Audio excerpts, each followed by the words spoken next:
आज बानी पीटीआई और गिरफ्तार कारकुनान की रहाई के लिए भरपूर एहतजाज होगा। वज़ीर आला खैबर पख्तूनख्वा यामीन गंडापुर ने खबरदार कर दिया है, कहा नमाज जुमा के बाद हर शहर में भरपूर तरीके से निकलना है, मुल्क भर में पुरअमन एहतजाज करना है। बानी पीटीआई से मुलाकात नहीं कराई जा रही, कहा जो इस वक्त फैसले कर रहे हैं इनको पैगाम देता हूं, ऐसे फैसले ना करें जो इस मुल्क और कौम के मफाद में नहीं। आप इन फैसलों के जवाबदेह हैं, आपको जवाब देना पड़ेगा।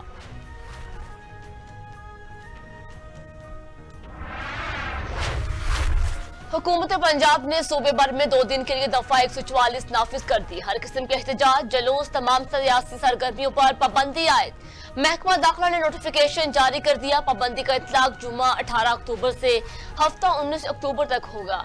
उधर पंजाब हुकूमत का सूबे के तमाम तलीमी इदारे भी बंद रखने का ऐलान। सूबे के तमाम तलीमी इदारे बंद रखने का ऐलान।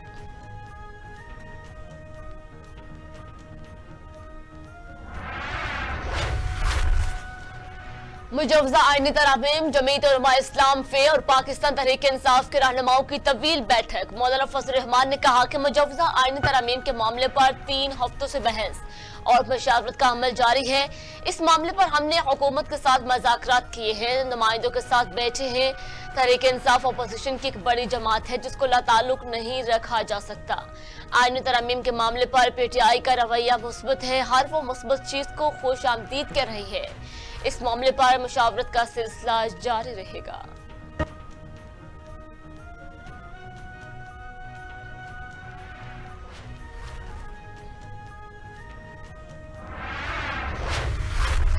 चेयरमैन पीटीआई बैरिस्टर गौहर ने कहा कि हम बड़े दिल के साथ मौलाना साहब के साथ गुफ्तगू में शरीक हुए और पहले ही दिन तय किया था कि आपके साथ मिलकर आगे बढ़े। खसूसी कमेटी में पहले दिन से हम नोटिस में लेकर आए कि हमारे अरकान असम्बली को अखबार फैमिली को हिरासा किया जा रहा है। इसके बावजूद भी हमने हर इजलास में शिरकत की ताकि ड्राफ्ट हमारे सामने पेश किया जाए। हुकूमती रवैये पर हमें शदीद तहफ़्फ़ुज़ात हैं। हमारे और मौलाना के दरमियान कई चीज़ों पर इत्तेफाक हो गया। अगर हुकूमती रवैया यही रहा तो फिर हम आगे नहीं बढ़ सकेंगे।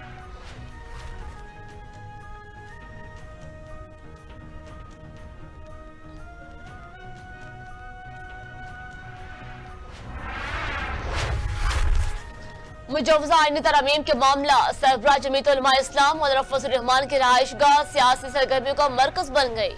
पीटीआई वफ्द के बाद वज़ीर आज़म शहबाज शरीफ रात गए बगैर किसी प्रोटोकॉल के मौलाना फजल रहमान के घर पहुंचे। नायब वज़ीर आज़म इसहाक डार, वज़ीर कानून आज़म रज़ी तारड़ भी इनके हमरा थे।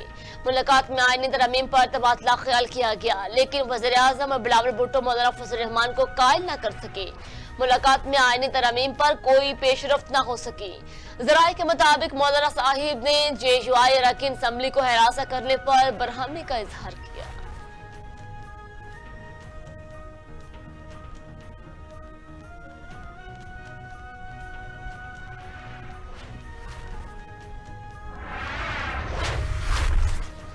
आईनी तरामीम पर वजीर कानून का तैयार करदा ड्राफ्ट सामने आ गया। हुकूमत का आइन के आर्टिकल 48 की शक्ल में 4 में तरामीम का फैसला सदर कबीना वज़ीर आज़म का मंजूर करदा मशवरा किसी अदालत या ट्रिब्यूनल चैलेंज नहीं हो सकेगा।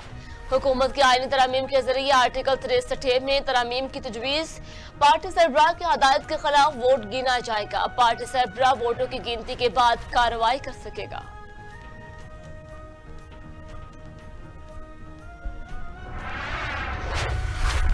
हुकूमत की सुप्रीम कोर्ट में जजेस तकर्री के लिए भी तरामीम की तजवीज़। जजेस की तैनाती में 4 असम्बली अरकान कमेटी के मेंबर्स होंगे, 2 हुकूमत और 2 अपोजिशन अरकान कमेटी का हिस्सा होंगे।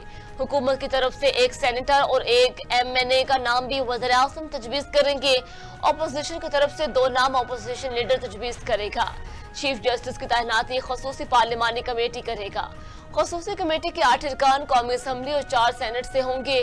12 रुकनी पार्लिमानी कमेटी चीफ जस्टिस का तकर्रर करेगा।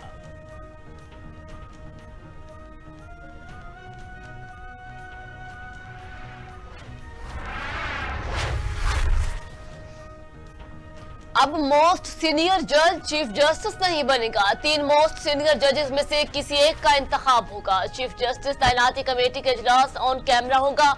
हुकूमत की चीफ जस्टिस से 100 मोटर नोटिस लेने का इख्तियार खत्म करने की तजवीज़। चीफ जस्टिस की मुद्दत 3 साल होगी। उम्र 65 साल होते ही चीफ जस्टिस रिटायर्ड हो जाएंगे। हुकूमत के आइन में नया आर्टिकल 191A शामिल करने की भी तजवीज।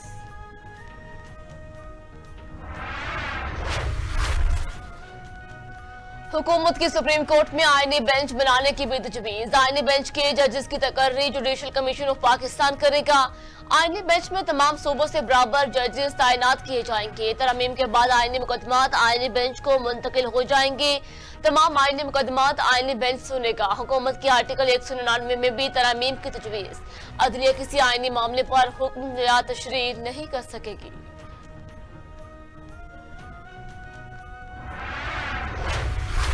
बड़ा ब्रेक थ्रो, नून लीग और पीपल्स पार्टी आईनी अदालतों के क़याम से पीछे हट गए। ज़राए के मुताबिक खसूसी पार्लिमानी कमेटी के इजलास में हुकूमती इत्तेहादी जमातों और JUI में आईनी बेंच की तश्कील पर इत्तफाक हो गया। पार्लिमानी ज़राए ने बताया कि हुकूमत और JUI का मुश्तरका मसौदा पर PTI से मुशावरत का फैसला। पार्लियामेंट की खसूसी कमेटी का इजलास आज फिर बेनतीजा खत्म। लीगी सेनेटर इरफान सदीकी कहते हैं इत्तफाक राय के बहुत करीब पहुंच गए, बस अब एक फूंक की देर है।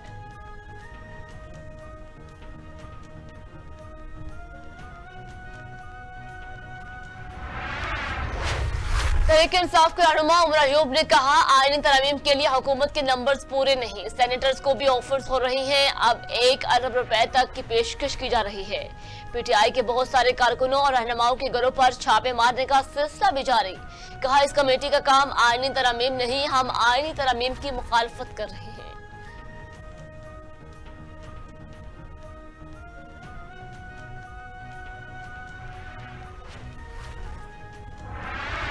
रूल ऑफ लॉ की बात की गई और इतना हौसला नहीं किया गया कि जब आपने बात की है तो उसका जवाब सुनने की भी सकत रखें, हिम्मत रखें, हौसला रखें। मगर यही मसला है कि इनटॉलरेंस इनके मंशूर का हिस्सा है कि इन्होंने कभी बर्दाश्त नहीं दिखाई, कभी दूसरे के मौकफ को सुनने की भी इन्होंने हिम्मत नहीं की कि दूसरे का मौकफ भी सुन लिया जाए। जनाब स्पीकर, इस मुल्क की सियासी रिवायात जिसके आप भी अमीन हैं और आप इन सियासी रिवायात को आज भी कायम रखे हुए हैं। PTI ने सियासी इख्तलाफ को दुश्मनी में बदलने की रवायत डाली। वफाकी वज़ीर इत्तलात और नशरियात अताउल्लाह तारड़ का कौमी असम्बली इजलास के दौरान इज़हार ख्याल कहा कि एक सियासी जमात ने तालिब इल्मों के जरिए अमन व अमान खराब करने की कोशिश की। अवाम के सामने ये तमाम हकायक रख दिए। हद तक इज्जत कानून के तहत कार्रवाई की जा रही है। PTI ने कभी बर्दाश्त नहीं दिखाई, दूसरे का मौकफ नहीं सुना। आपको इनकी तकरीर में कभी इसराइली मुजालिम का जिक्र नहीं मिलेगा। ऑपोजिशन हमेशा अपनी तकरीरों में जहर उगलती है। ये आर्मी चीफ, एजेंसी और सियासतदानों के खिलाफ बात करते हैं।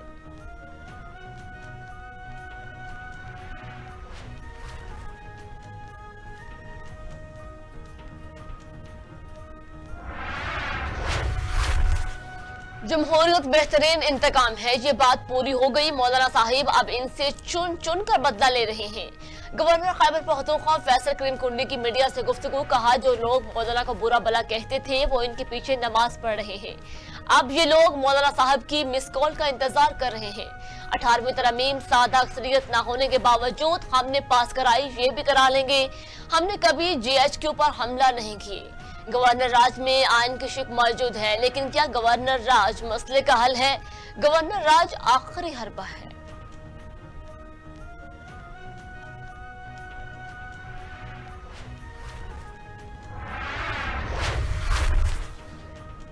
चेयरमैन यूसुफ रजा गिलानी की जेर सदारत सेनेट का इजलास। सेनेट कायमा कमेटी दाखिला ने ऐवान में 3 बिल्स पर रिपोर्ट पेश कर दी। बिल वजीर खजाना मोहम्मद औरंगजेब ने मंजूरी के लिए ऐवान में पेश किया।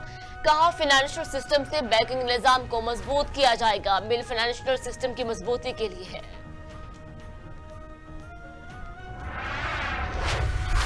और इसराइल हमले में हमास के सरबराह याहिया संवार शहीद हो गए। अरब मीडिया के मुताबिक हमास ने याहिया संवार के शहीद होने की तस्दीक कर दी।